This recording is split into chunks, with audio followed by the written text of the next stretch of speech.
بسم اللہ الرحمن الرحیم۔ السلام علیکم معزز خواتین و حضرات، پچھلے کچھ دنوں سے سوشل میڈیا کی تمام اپلیکیشن، یوٹیوب، فیس بک، انسٹاگرام، تمام اپلیکیشن کے اوپر آپ کو ایک ہی چیز دیکھنے کو ملی ہوگی، وہ ہے یہ بزرگ لوگ۔ ان کے بارے میں جاننا چاہتے ہیں کہ آخر یہ بزرگ کون ہیں، ان کا تعلق کس ملک سے ہے، کس خطے سے ہے، کس قبیلے سے ہے۔ ناظرین اکرام، آگے چل کر تفصیل کے ساتھ میں ان کے بارے میں آپ کو بتاؤں گا کہ یہ کون ہے اور کس ملک سے ان کا تعلق ہے۔ اس سے پہلے آپ یہ ویڈیو دیکھیں کہ اس ویڈیو کو اتنی پذیرائی ملی کہ پوری دنیا کے اندر، پاکستان میں نہیں، ہندوستان میں نہیں، بلکہ پوری دنیا کے اندر، عرب و عجم کے اندر، امریکہ، یورپ کے اندر دیکھا گیا، اور اس کو اتنی پذیرائی ملی کہ لوگوں نے یہ کہا، دیکھ کر ہمیں صحابہ کرام کا دور یاد آ گیا۔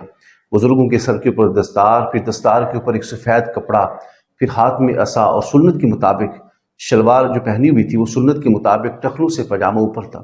یہ سارا منظر دیکھ کر میڈیا نے یہ کہا کہ ایسا لگتا ہے کہ ہم صحابہ کرام کے دور میں چلے گئے۔ آخر ان بزرگوں کو اتنی پذیرائی، اتنی عزت کیوں ملی اور کیسے ملی؟ آخر اس کی وجہ کیا ہے؟ کچھ لوگوں نے کہا کہ ہمیں صحابہ کرام کی یاد آ گئی، کچھ لوگوں نے کہا ہمیں اصحاب کہف کی یاد آ گئی، کچھ لوگوں نے حضرت خضر علیہ السلام کا نام ان کے ساتھ منسوب کر دیا، کچھ لوگوں نے حضرت سیدنا صدیق اکبر رضی اللہ تعالیٰ عنہ کی بات کر ڈالی۔ آپ میں سے کئی ایسے خوش نصیب ہوں گے کہ جن کو آقا علیہ السلام کی بارگاہ کی حاضری کا شرف حاصل ہوگا۔ جب آپ مدینہ منورہ جاتے ہیں، حرم نبوی میں جاتے ہیں، تو مختلف ممالک سے لوگ آتے ہیں، مختلف وضاقتہ ہوتی ہے، مختلف نسلیں ہوتی ہیں، مختلف زبانیں ہوتی ہیں، مختلف لباس ہوتے ہیں، لیکن ایسا لباس دیکھنے میں کم ہی نظر آتا ہے۔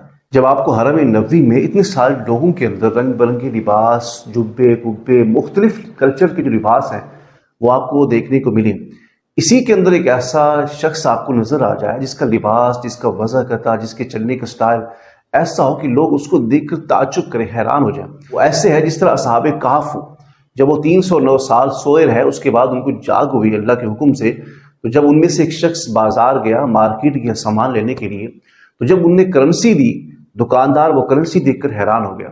اس سے پوچھا کہ یہ تو کم از کم 300 سال پرانی کرنسی ہے، ایسے لوگ تو ان کے آباء و اجداد بھی ختم ہو گیا، وہ بھی چلے گئے، تو یہ کرنسی آپ کے پاس کہاں ہے؟ تو انہوں نے کہا نہیں جی، ہم تو صبح سوئے ہیں، شام کو تو ہمیں جاگ ہوگی۔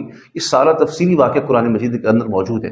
یہ بتانے کا مقصد ہی ہے کہ جس طرح وہ دکاندار، وہ مارکیٹ والے حیران ہوئے کہ یہ 300 سال پرانا سکہ بھی آ گیا، 300 سال پرانے لوگ بھی ہمارے اندر موجود ہو گئے، تو اسی طرح جب حرم نبوی کے اندر اس شخص کو دیکھا گیا تو سارے لوگ حیران ہو گئے، تو ان کو صحابہ کرام کے دور کی یاد آ گئی، ان کو آقا علیہ السلام کے دور مبارک کی یاد آ گئی۔ جس طرح وہاں پر لوگ اصحاب کہف کو دیکھ کر حیرانی کے اندر مبتلا ہو گئے، اسی طرح مسجد نبوی میں، حرم نبوی میں ان بزرگوں کو دیکھ کر لوگ حیرانگی کا شکار ہو گئے۔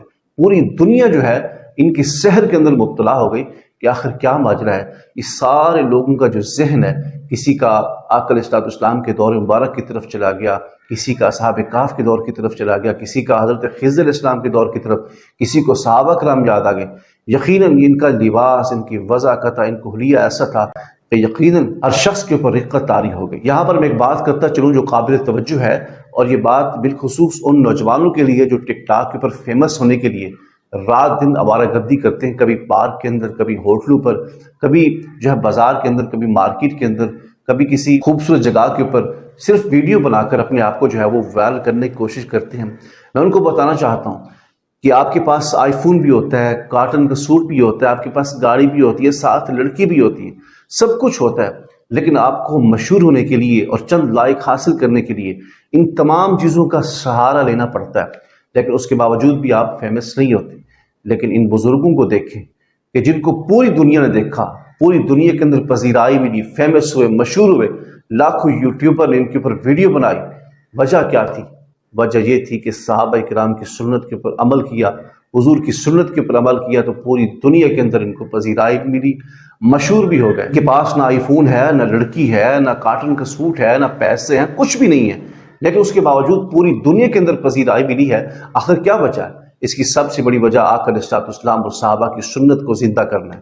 جب آپ بھی صحابہ کرام اور حضور کی سنت کے مطابق زندگی بسر کریں گے تو پھر دنیا کی چیزوں کی، اسباب کی ضرورت نہیں پڑے گی، اللہ کریم آپ کو ایسے ہی پذیرائی عطا فرما دے گا۔ اور آخر میں یہ بات عرض کرنا چاہتا ہوں کہ ان بزرگوں کا نام قادر بخش ہے، اور ان کا تعلق پاکستان کے شہر سانگھڑ سے ہے۔ اللہ کریم ان کے صدقے میں ہمارے دلوں کے اندر بھی حضور کی محبت کی شمع روشن فرما، آمین۔